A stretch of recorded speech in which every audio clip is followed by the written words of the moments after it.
మా ఊరిలో నా ఫ్రెండ్ ఒక అతను మరణిస్తే అతని ఇంటికి వెళ్ళి వచ్చాను. నేను మా ఇంటికి చేరుకునేసరికి ఇంతలో ఎక్కడి నుంచో ఒక కొత్త వ్యక్తి మా ఇంటి బయట నిల్చున్నాడు. నేను అతనితో మాట్లాడుతూ, ఎవరండి మీరు, ఏం కావాలి అని అడిగాను. అప్పుడు తను మాట్లాడుతూ, బాబు నేను చెప్పేది విను, నన్ను పిచ్చివాడు అనుకోవద్దు, నాకు కొంచెం టైం ఇస్తే నేను నీకు పూర్తిగా వివరిస్తాను అని అతను చెప్పాడు. ఇంతలో ఇంట్లో నుంచి మా అమ్మ నన్ను పిలుస్తూ, అరే మనోజ్, చావింటికి వెళ్ళి వచ్చావు, వెంటనే స్నానం చేయాలి కదా, అక్కడే నిల్చొని ఎవరితో మాట్లాడుతున్నావు అని మా అమ్మ అడిగింది. అతను ఎవరో నాకు తెలియదమ్మా, నాతో ఏదో మాట్లాడాలని వచ్చారు. సరే ఏదైనా కానీ స్నానం చేశాక వెళ్ళు అని మా అమ్మ చెప్పింది. సరే అమ్మా అని చెప్పాను. నేను ఆ సార్తో మాట్లాడుతూ, సార్ ఒక 10 మినిట్స్ ఇంట్లోకి వెళ్ళొచ్చి స్నానం చేసి వచ్చేస్తాను, అంతవరకు ఇక్కడ కూర్చోండి అని చెప్పాను. లేదు బాబు, నేను లోపలికి రాను, నువ్వు స్నానం చేసిరా, పర్లేదు, నేను ఇక్కడే వెయిట్ చేస్తాను అని అతను చెప్పారు. నేను స్నానం చేసి అతని దగ్గరికి వచ్చాను. అప్పుడు అతను నాతో మాట్లాడుతూ, బాబు వెళ్దామా అని అన్నారు. ఎక్కడికి సార్ అని అడిగాను. చెప్తాను బాబు, నువ్వు నాతో పాటు రా అని అన్నారు. నేను అతనితో పాటు నడుచుకుంటూ వెళ్తూ ఉన్నాను. మా ఊరు మొత్తం దాటి వెళ్తున్నాము, కానీ అతను ఎక్కడికో చెప్పడం లేదు. ఇంకా నాకు ఎందుకో అనుమానం వచ్చి, సార్ ఇక్కడ ఎవ్వరూ లేరు, ఇంతకు మించి నేను కూడా ఎక్కడికి రాను, విషయం ఏంటో చెప్పండి అని అడిగాను. అప్పుడు అతను తన చేయి మీద రాసి ఉన్న ఒక పదాన్ని నాకు చూపించారు. నా చేయి మీద రాసి ఉన్న పదాన్ని, దానిని నువ్వు మనసులోనే చదువుకో, బయటకు మాత్రం చెప్పొద్దు అని ఆ పెద్ద ఆయన నాతో చెప్పారు. నేను ఆ పదాన్ని మనసులో చదివాను. ఇప్పుడు నాతో పాటు రా అని అతను నాతో అన్నారు. కానీ సార్ నేను మాత్రం రాను. బాబు నువ్వేం భయపడొద్దు, నాతో రా అని అన్నారు. ఊరు నుంచి చాలా దూరం వచ్చేసాము. అరిచి గోల చేసినా సరే ఇక్కడ ఎవ్వరికీ వినపడదు. అలాంటి నిర్మానుష్య ప్రదేశంలో ఉన్నాము. ఎందుకో తెలీదు, మనసులో ఆందోళనగా ఉంది. అతను నన్ను ఒక పాడుబడిన ఒక సిమెంట్ ఫ్యాక్టరీ దగ్గరికి తీసుకుని వెళ్ళాడు. నిజానికి ఆ సిమెంట్ ఫ్యాక్టరీ మూసేసి చాలా సంవత్సరాలు అవుతుంది. అసలు ఇతను ఇక్కడికి ఎందుకు తీసుకొచ్చాడు నాకు ఏం అర్థం కావట్లేదు. మేము లోపలికి వెళ్ళాం. అక్కడ మాకు ఎదురుగా ఒక శవపేటిక ఉంది, కానీ అది పూర్తిగా మూసేసి ఉంది. నేను అతనితో మాట్లాడుతూ ఇలా అడిగాను, సార్ మీరు అసలు విషయం ఏంటో చెప్పకుండా నన్ను ఎక్కడి వరకు తీసుకొచ్చారు, ఇప్పుడు చూస్తే అక్కడేమో శవపేటిక ఉంది, మీరు నాకు ఆ విషయం ఏంటో చెప్పకపోతే నేను ఇక్కడి నుంచి వెళ్ళిపోతాను అని చెప్పాను. బాబు నా పేరు కేశవరావు, నేను మీ ఊరికి దగ్గరలో ఉన్న సిటీలో చిన్న చిన్న వ్యాపారాలు నడిపిస్తూ ఉంటాను. నా కింద 30 మంది వరకు పనిచేస్తారు. నాకు ఉన్నది ఒక్కగానొక్క కొడుకు. వాడంటే నాకు చాలా ఇష్టం. కానీ ప్రమాదవశాత్తు నిన్న సాయంత్రం వాడు బైక్ మీద వెళ్తుండగా యాక్సిడెంట్ అయింది. చాలా రక్తం పోయింది. వాడు అక్కడికక్కడే మరణించాడు. గుండెల్లో చెప్పలేనంత బాధగా ఉంది. నా కొడుకు లేకుండా నేను ఉండలేను అని అతను చాలా బాధపడుతూ చెప్పారు. ఆ వార్త వినగానే నాకు కూడా బాధ అనిపించింది. నేను అతన్ని ఓదారుస్తూ, మీరు బాధపడొద్దు సార్, ఏడిస్తే చనిపోయిన మీ అబ్బాయి తిరిగి రాడు కదా అని చెప్పాను. అప్పుడు అతను తన కళ్ళు తుడుచుకుంటూ, లేదు బాబు, ఆ విషయం గురించే నీతో మాట్లాడదామని వచ్చాను. నా కొడుకు మరణించాక ఆ కార్యక్రమాలన్నీ చేసిన తర్వాత ఈరోజు ఉదయం సుమారు 3 గంటల సమయంలో నా దగ్గర పనిచేసే ఒక అతను నా ఇంటికి వచ్చి, సార్ మీరు మీ అబ్బాయి చనిపోయిన బాధలో ఉన్నారు, నాకు తెలిసిన ఒక ప్లేస్లో ఒక ముసలాయన మీ చనిపోయిన అబ్బాయిని తీసుకుని రాలేకపోవచ్చు, కానీ 11 రోజుల వరకు మీరు మీ అబ్బాయి ఆత్మతో మాట్లాడే అవకాశం ఉంది. కానీ నేను అతని దగ్గరకు తీసుకుని వెళ్ళాలి అంటే అందుకోసం నాకు ఒక శవపేటిక, మీ అబ్బాయి వయసుకి సమానంగా ఉన్న ఇంకొక అబ్బాయిని తీసుకురమ్మని చెప్పాడు. నేను శవపేటికని తీసుకున్నాను. కానీ నీకు ఈ విషయం మీ ఇంటి దగ్గర చెప్తే నువ్వు ఒప్పుకుంటావో లేదో అని నీకు పూర్తిగా నా బాధ మొత్తం అర్థమయ్యేలా చెప్దామని ఇక్కడికి తీసుకొచ్చాను. ఏంటి సార్, ఏం మాట్లాడుతున్నారు సార్? అంటే ఇప్పుడు కాంచన సినిమాలో లాగా నేను మీ అబ్బాయికి నా బాడీని రెంట్కి ఇవ్వాలా ఏంటి భలే కామెడీగా ఉంది సార్ మీకు. నాకు మొదటి నుంచి అనుమానంగానే ఉంది. సార్ నన్ను వదిలేయండి, ప్లీజ్ సార్ నన్ను వదిలేయండి, నేను వెళ్ళిపోతాను. బాబు నీకు ఎంత అమౌంట్ కావాలంటే అంత అమౌంట్ ఇస్తాను, ప్లీజ్ బాబు సహాయం చేయి. నాకు మీ డబ్బులు వద్దు, ఏమీ వద్దు, నేను మీకు అస్సలు సహాయం కూడా చేయను. ఏంటి సార్ ఏం మాట్లాడుతున్నారు మీరు అని చెప్తూ నేను వెళ్ళిపోతూ ఉన్నాను. ఇంతలో అతను చాలా గట్టిగా ఏడుస్తూ ఆ శవపేటకి దగ్గర ఏడుస్తున్నాడు. అతని ఏడుపు విని ముందుకు వెళ్ళలేకపోయాను. కానీ అతనికి సహాయం చేస్తే నాకు ఏమైనా ప్రమాదం ఉంటుందేమో అని భయంగా ఉంది. మా నాన్న నా చిన్నప్పుడే మరణించారు. అతన్ని చూస్తే నాకు మా నాన్నే గుర్తొచ్చారు. ఇక ముందుకు వెళ్ళలేకపోయాను. వెంటనే అతని దగ్గరికి వెళ్ళాను. సార్ మీరు బాధపడకండి, నేను మీకు సహాయం చేస్తాను, కానీ నేను ఇలా చేస్తున్నట్లు మా ఇంట్లో తెలియకూడదు, అలాగే నాకు కూడా ఎలాంటి ప్రమాదం కలగకుండా చూసుకోండి అని అన్నాను. అతను వెంటనే కళ్ళు తుడుచుకొని నేను అలా అనడంతో, నీకు ఎలాంటి ఇబ్బంది రానివ్వను బాబు, నువ్వు నాకు కొడుకు రూపానివి అని చెప్పారు. అతను ఆ ముసలాయన్ని తీసుకురమ్మని ఫోన్ చేశారు. అక్కడికి చాలాసేపు అయిన తర్వాత ఒక కారు వచ్చింది. అందులో ఒక ముసలాయన కూడా వచ్చారు. అతనితో పాటు వేరే వాళ్ళు కూడా వచ్చారు. ఆ ముసలాయన కేశవరావు గారితో మాట్లాడుతూ, ఈ అబ్బాయినా నువ్వు చెప్పింది అని అడిగారు. అవును సార్ అని ఆ కేశవరావు చూపించారు. ఆ ముసలాయన నేరుగా నా దగ్గరికి వచ్చి, చూడు బాబు, ఇతను నీకు ఏం చెప్పారో ఏమో నాకేం తెలీదు, కానీ మనము ఇప్పుడు చేయబోయేది మాత్రం చాలా ప్రమాదకరమైంది. ఇది నీకు పూర్తిగా అంగీకారం అంటేనే నేను మొదలు పెడతాను అని ఆ ముసలతను కళాఖండిగా చెప్పారు. నేను కాసేపు ఆలోచించి సరే సార్ అని అన్నాను. అప్పుడు ఆ ముసలాయన కేశవరావు గారితో మాట్లాడుతూ, మీ అబ్బాయికి యాక్సిడెంట్ అయి మరణించిన ప్లేస్లో రక్తస్రావం జరిగింది కదా, అక్కడ ఆ రక్తంతో తడిసిన మట్టిని తీసుకురండి అని చెప్పారు. కేశవరావు గారు వాళ్ళ కొడుకు రక్తంతో తడిసిన మట్టిని తీసుకురమ్మని చెప్పి తన దగ్గర పనిచేసే వ్యక్తికి చెప్పారు. ఇంతలో ఆ ముసలాయన తన దగ్గర ఉన్న బుక్ ఓపెన్ చేసి ఏదో చదువుతున్నారు. కాసేపటికి నన్ను ఆ శవపేటకి దగ్గరకు రమ్మని చెప్పారు. బాబు, కేశవరావు గారు ఉదయం నీకు తన చేతి మీద ఒక పదాన్ని చూపించారు కదా, అది నీకు గుర్తుందా అని ఆ ముసలాయన నన్ను అడిగారు. సార్ గుర్తుంది, చెప్పమంటారా అని అడిగాను. వద్దు బాబు, బయటికి చెప్పొద్దు.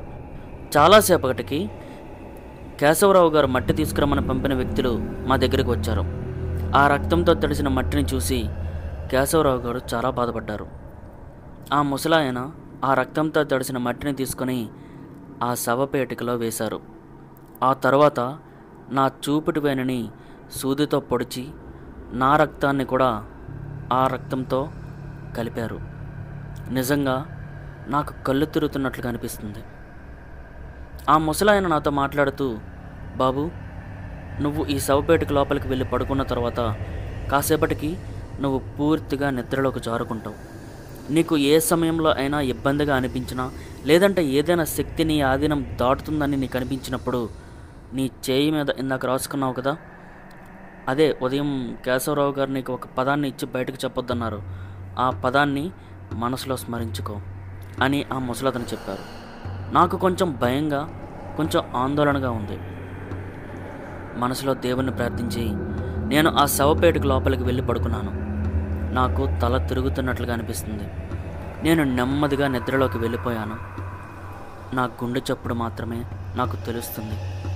నాకు విచిత్రమైన ఆకారాలు, ఇంకేదో ప్రపంచం కనిపిస్తుంది. ఆకాశంలో బోలెడన్ని నక్షత్రాలు కనిపిస్తున్నాయి.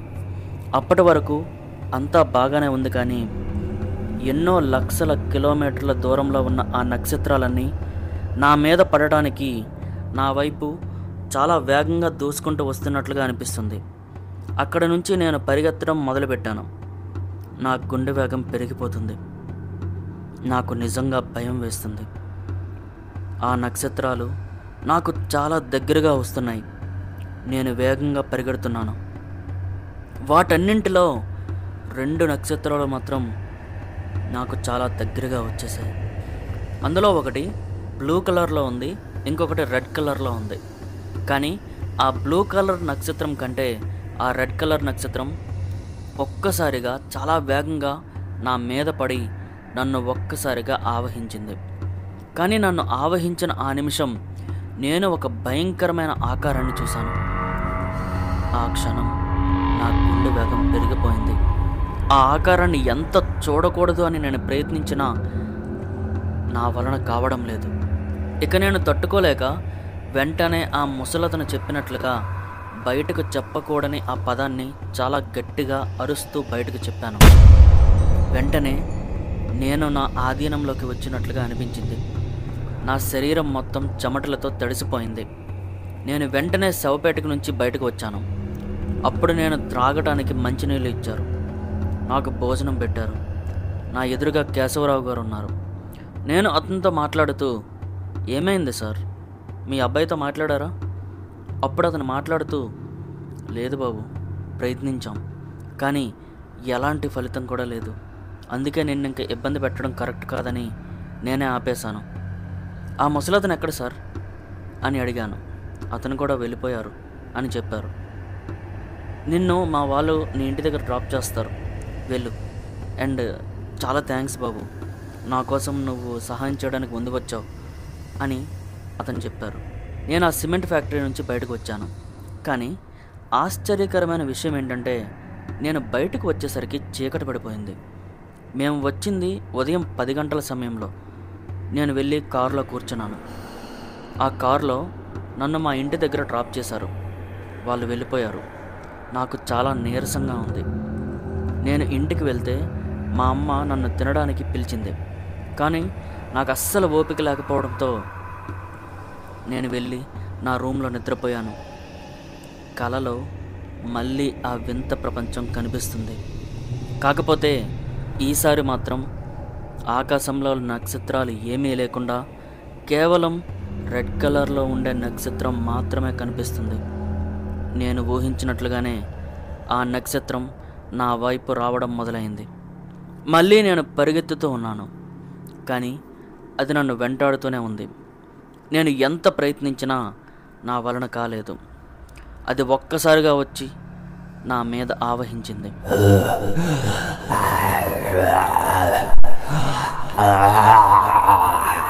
నా వలన కావడం లేదు. నేను గట్టిగా ఏడుస్తున్నాను, గట్టిగా అరుస్తున్నాను. నాకు మళ్ళీ ఆ పదం గుర్తుకు వచ్చి ఆ పదాన్ని బయటకు గట్టిగా అరుస్తూ చెప్పాను. ఆ క్షణం నేను మళ్ళీ మామూలుగా అయ్యాను. నా గుండె ఆగిపోయినంత పని అయింది. నేను మొత్తం చెమటలతో తడిసిపోయాను. నాకు రాత్రంతా నిద్రలేదు. తర్వాత రోజు నేను వెళ్ళి ఆ కేశవరావు గారిని కలవడానికి వెళ్ళాను. కానీ అతను లేరని చెప్పారు. ఆ సెక్యూరిటీ నన్ను వెళ్ళిపోమని చెప్పారు. నాకేం చేయాలో తెలియలేదు.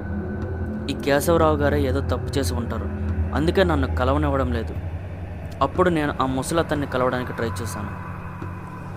ఆ కేశవరావు గారి దగ్గర పనిచేసే ఒక ఎంప్లాయీ సహాయంతో ఆ ముసలతను ఉన్న ప్రదేశానికి వెళ్ళి అక్కడ అతన్ని కలిశాను.